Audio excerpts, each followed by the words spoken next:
So my talk today bears as a title, Nature and Culture in Visual Communication, Japanese Variations on Ludus Naturae, the caprice of nature or the playfulness of nature.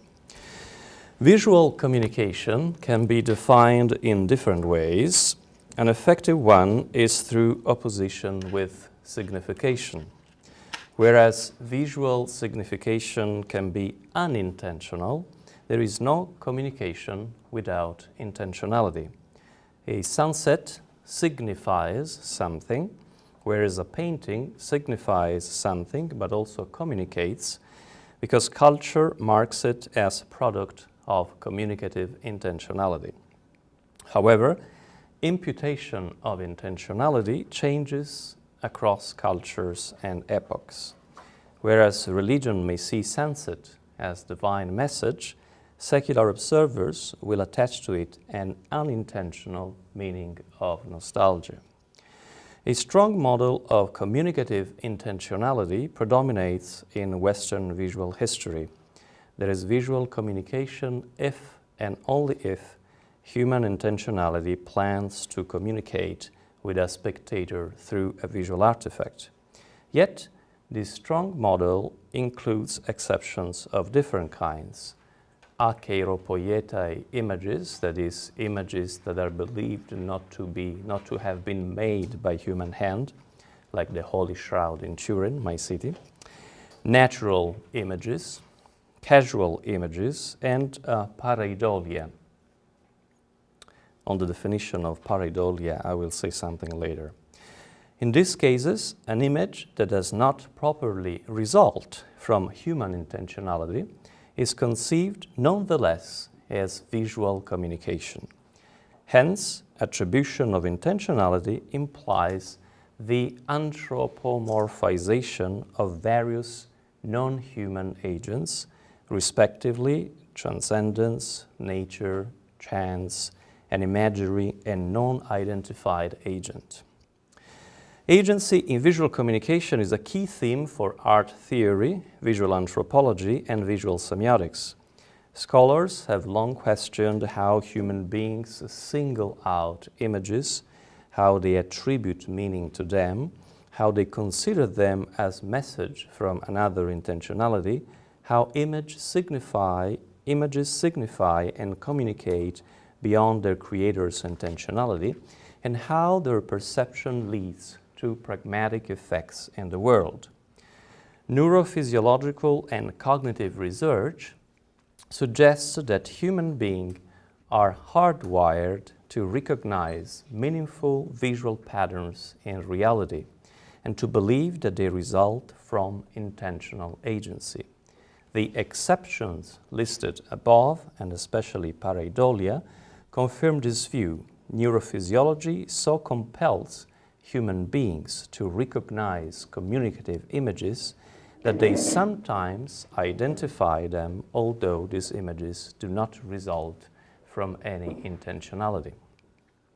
This biological instinct, however, is shaped and sometimes even repressed by culture. The power of images is not a given, but a range that varies through history and cultures. Some visual cultures emphasize the intentionality of artists and image creators. Other cultures accentuate that of spectators, and other cultures yet underline the intentionality of visual artworks and artifacts themselves. Whereas nature pushes human beings to recognize images and their makers in the world, such adaptive biological attitude is affected by visual cultures. In some contexts, human beings react to an image by looking for its creator. In some other contexts, they disregard the intentionality of the creator and focus on the way they themselves create the image and the reception of it. And in some other contexts yet, they concentrate on how the image itself becomes a communicative agent in the world. One of the first authors to hint at the possibility of non-human-made communicative images is Pliny the Elder, the encyclopedic author of the natural history, Naturalis Historia. I always joke with my students, I say that Pliny the Elder is like the Wikipedia of antiquity. In book 36 of his monumental work, Pliny expounds on the variety of Greek marbles. He dwells on that which is found in the Isle of Paros and relates an extraordinary event. Once a block was split into halves and a figure of Silenus made its appearance. Pliny does not disclose who the author of this image might have been, but implicitly admits that nature is able to produce complex images in all similar to those created by human beings. In book 37 of the Natural History, bearing on precious stones, Pliny returns on the subject. He recalls that the king Pyrrhus possessed an agate upon which the 9 Muses and Apollo holding a lyre were to be seen. According to Pliny, that was, I quote, not a work of art, but the spontaneous produce of nature, the veins in it being so arranged that each of the Muses had their own peculiar attribute, end of quote.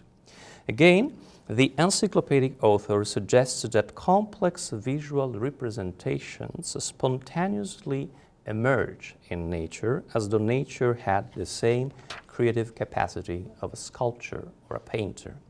Artists are able to imitate nature, but Pliny implies nature too is able to imitate art in producing natural images of human bodies.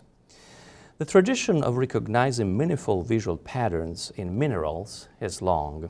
Most of it bears on divination, that is, the belief that a transcendent agent communicates to human beings through peculiarly shaped stones.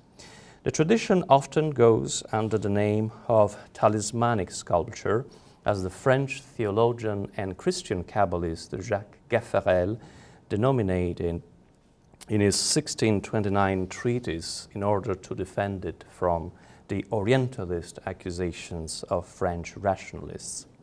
In Pliny's case, though, nature is not a message from the gods, but the messenger itself, which creates artistic forms within itself with no other purpose than beauty.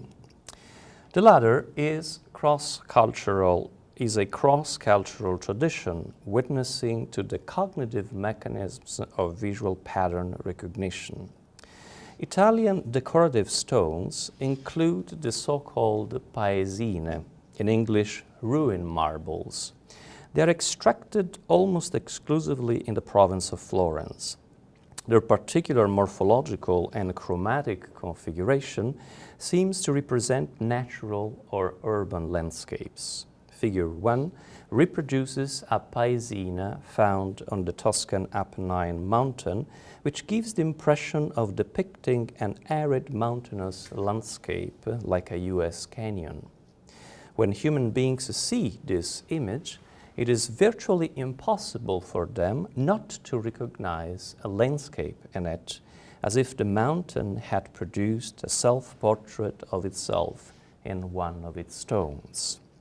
Paesine have been rare collectibles at least since the 15th century. The Medici family had a collection of them, as well as the Holy Roman Emperor Rudolf II, Philip II, Duke of Pomerania, Gustav II Adolf, King of Sweden, and other early modern aristocrats.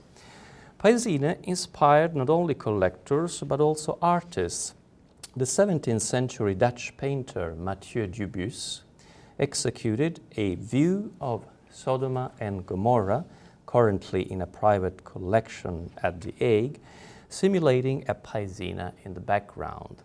In this vertiginous mise en abîme, the painter imitates nature that imitates a painter that imitates nature. In the 20th century, surrealist artists such as André Breton or the architect Fernand Pouillon took an interest in these uncanny stones. Paesine stones inspired poets as well. Roger Caillois himself devoted verses to them. Chilean Nobel laureate Pablo Neruda wrote the most famous poem about these peculiar stones upon his 1951 visit to Florence. In La Ciudad, contained in the collection of poems entitled Las uvas y el viento, The Grapes and the Wind, Neruda wrote, "Orange stains of oxide, green veins on the calcareous piece, that foam mints with its wrenches or dawn with its rose. Thus are these stones. Nobody knows whether they emerged from the sea or to the sea return. Something caught them while they were alive. They expired in immobility and built a dead city.